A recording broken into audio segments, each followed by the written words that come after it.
baada ya rapper Rick Ross kumwambia DJ wake aondoe sauti ya Drake kwenye verse ya wimbo wake unaoitwa Aston Martin Music wakati wa battle ya Versus, ambapo rapper Rick Ross alikuwa anashindana na French Montana iliyopewa jina la Rap Life Review iliyofanyika tarehe 7 na mwezi wa 5 mwaka 2026. Akiwa kwenye studio za Apple Music amezungumzia swala hilo baada ya kipande hicho cha video kusambaa ama clip hiyo kusambaa kwenye mitandao ya kijamii,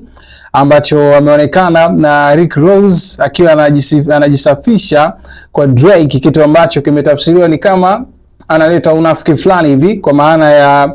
yeye Rick Ross akiwa kwenye mahojiano na Apple Music amesema hataki kumuona Drake akipotea kwenye game, kauli ambayo imepokelewa vibaya si tu na mashabiki wa Drizzy Drake bali hata memba wa timu ya Drake maarufu kama na Ovo Noeli, ambapo yeye ameweka comment ambayo imetafsiriwa ni kama anaona kauli hiyo ni ya unafiki. Rick Ross pamoja na Drake walikuwa washikaji na walifanikiwa kufanya kazi mbalimbali ikiwemo na Money in the Grave, yani pesa katika juu ya makaburi, au wimbo mwingine unaitwa Stay Scream,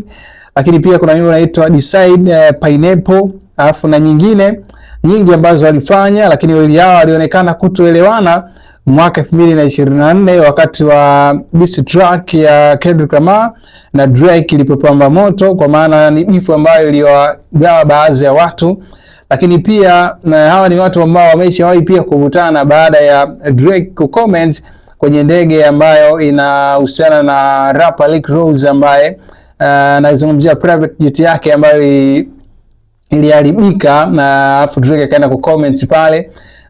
kwamba hiyo ni ndege ya zamani hivi na hivi. So vitu vikawa vingi sana, na ndipo ambapo mvutano huo ukawa unazidi kuendelea kwenye mitandao ya kijamii. Sasa hiki hapa ni sehemu ya mahojiano ambayo ameyafanya na rapper Rick Ross kuhusiana na yeye kuonekana akimwambia DJ wake aondoe sauti ya Drake kwenye verse ya wimbo wa Aston Martin wakati wa battle ya Versus ambayo ilikuwa na inafanyika alipokuwa anatumbuiza